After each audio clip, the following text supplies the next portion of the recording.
আল্লাহ রাব্বুল আলামিনের রহমত যদি পেতে চাই, আল্লাহর করুণা যদি পেতে চাই, তাহলে আল্লাহর করুণা পাওয়ার জন্য আমাদের কিছু করণীয় রয়েছে। প্রথম কথা জানতে হবে আল্লাহর রহমত কোথায় পাওয়া যাবে।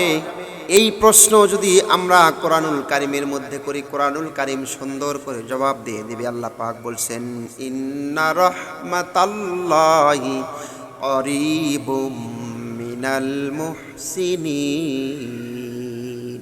ইন্না রাহমাতাল্লাহ, নিশ্চয় আল্লাহ রহমত, কারিবুন, খুবই নিকটে, মিনাল মুহসিনিন, ইহসানকারীদের, সৎকর্মশীল, যারা পৃথিবীতে ভালো কাজ করে, সৎকর্ম করে, নেক কাজ করে, ভালো কর্মগুলো যারা করে, এদের কাছেই আল্লাহ রহমত পাওয়া যাবে।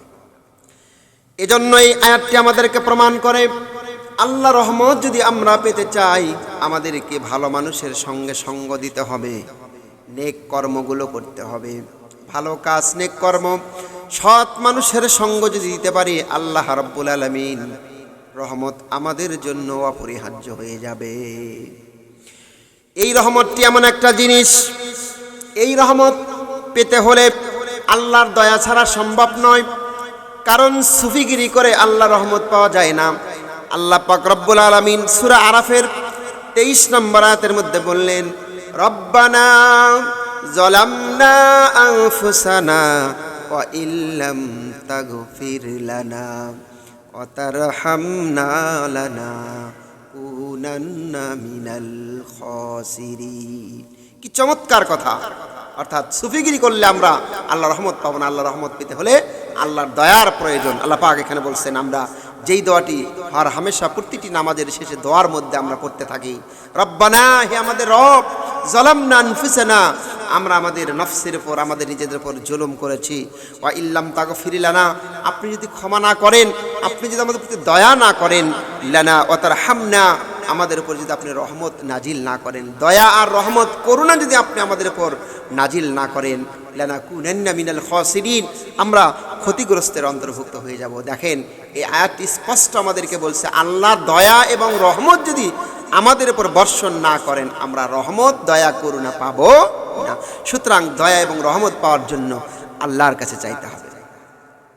এই রহমতটা এমন একটা জিনিস, আল্লাহ পাক সূরা ইমরানের 8 নম্বর আয়াতে কত চমৎকার করে বললেন, রব্বানা লা তুযিগ কুলুবানা বাদা ইয হাদাইতানা ওয়া হাব লানা মিন লাদুনকা রাহমাতান ইন্নাকা আনতাল ওয়াহ্হাব। রব্বানা, হে আমাদের রব, লা তুযিগ কুলুবানা বাদা ইয হাদাইতানা, আল্লাহ আমাদেরকে হিদায়াত দেওয়ার পরে তুমি আমাদেরকে পথভ্রষ্ট করো না। আল্লাহ পাক আমাদেরকে জন্মের সময় আমাদেরকে হিদায়াত দিয়েছেন, কারণ আমাদেরকে মুসলিমের ঘরে জন্মগ্রহণ করেছে। আল্লাহ গো, তুমি আমাদেরকে মুসলিম বানিয়েছো, আমাদেরকে হিদায়াত দিয়েছো, সুতরাং এই হিদায়াত পাওয়ার পরে তুমি আমাদেরকে বক্র পথে পরিচালিত করো না। এমন করে আমরা আল্লাহর কাছে দোয়া করব আর বলবো আল্লাহকে, রব্বুল আলামিন, কুলুবানা বাদা ইয হাদাইতানা ওয়া হাব লানা মিন লাদুনকা, আল্লাহ তোমার পক্ষ থেকে আমাদের জন্য একটু রহমত নাজিল করো। আল্লাহ তুমি তো রহমত দানকারী, আল্লাহ তুমি তো দয়া দানকারী। তুমি যদি দয়া না করো, আমাদের উপর যদি রহম না করো, কে আমাদেরকে রহম করবে, কে আমাদেরকে দয়া করবে? সুতরাং সমস্ত রহমত, দয়া পাওয়ার জন্য বারবার আমরা আল্লাহকে বলবো, আল্লাহ তোমার দয়ার, তোমার রহমত ছাড়া আমাদের বাঁচার কোনো উপায় নাই, কোনো উপায় নাই। আমাদেরকে বাঁচতে হলে আল্লাহর দয়া এবং আল্লাহর রহমত পেতে হবে। আল্লাহ পাক রব্বুল আলামিনের রহমত সম্পর্কে সূরা মুমিনে 109 নম্বর আয়াত আল্লাহ পাক বললেন, রব্বানা আমান্না ফাগফির লানা ওয়ারহামনা ওয়া আনতা খায়রুর রাহিমিন। সুবহানাল্লাহ, কি চমৎকার কথা! রব্বানা, হে আমাদের প্রভু, আমান্না, আমরা তো তোমার উপরেই ঈমান এনেছি। আল্লাহ, আমরা তো তোমাকেই বিশ্বাস করি। আল্লাহ, আমরা তো তোমাকেই রব হিসাবে মেনে নেই। ইয়া রব ফাগফির লানা, আল্লাহ আমরা অনেক গুনাহ করেছি, আল্লাহ তুমি আমাদের একটু গুনাহগুলো ক্ষমা করে দাও। আল্লাহ তুমি আমাদের একটু মাফ করে দাও। আল্লাহ তুমি মাফ না করলে কে আমাদেরকে মাফ করবে? ওয়ারহামনা, আল্লাহ আমাদের উপর একটু রহমত নাজিল করো। আল্লাহ আমাদের রহমতের চাদরে উঠায় নাও। আল্লাহ তোমার রহমত দিয়ে আমাদেরকে ভরপুর করে দাও। আনতা খায়রুর রাহিমিন, আল্লাহ তুমি তো উত্তম রহমদাতা, তুমি ছাড়া আর রহম করার মতন পৃথিবীতে কেউ নেই। তুমি যদি দয়া করো, তুমি যদি মায়া করো, তাহলেই তো আমরা দয়া মায়া পাবো। তুমি যদি আমাদের উপর কঠোর হও, তাহলে আমরা কোথায় যাব? আমরা কার দরবারে যাব? আমাদের দরবার তো একটাই, সেটা হচ্ছে রবের দরবার, রহমের দরবার। আল্লাহ, তোমার দরবার ছাড়া কোনো দরবার নেই। তোমার দরবারে রহমত পেতে চাই, তোমার দরবারে কল্যাণ পেতে চাই। আল্লাহ, তুমি আমাদেরকে কল্যাণ দান করো। সুতরাং রহম এবং দয়া এবং বরকত পেতে হলে রবের দরবারেই যেতে হবে। তবে এই পৃথিবীর জমিনে সেই রহমত পাওয়ার জন্য ছোট্ট একটি হাদিস রাসূল সাল্লাল্লাহু আলাইহি সাল্লাম মুসলিম শরীফের মধ্যে বলেছেন।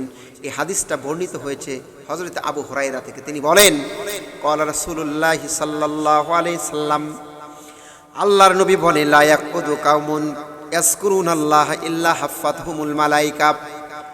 এই ধরার ধরনীতে পৃথিবীতে যখন কোনো মানুষগুলো একত্রে বসে যায়, একত্রে বসে বসে ইয়াজকুরুনাল্লাহ, আল্লাহকে স্মরণ করে, আল্লাহকে ডাক দেয়, আল্লাহকে ডেকে ডেকে আল্লাহকে স্মরণ করে যখন তারা রবকে ডাক দেয়, এমন পরিবেশ যখন সৃষ্টি করে, মানুষগুলো একত্রিত হয়ে সবাই একসঙ্গে বসে বসে যখন রবের জিকির করে, রবকে ডাকে, আল্লাহ রাব্বুল আলামিন নবীর মাধ্যমে বলেন, ইল্লা হাফাতহুমুল মালায়েকা।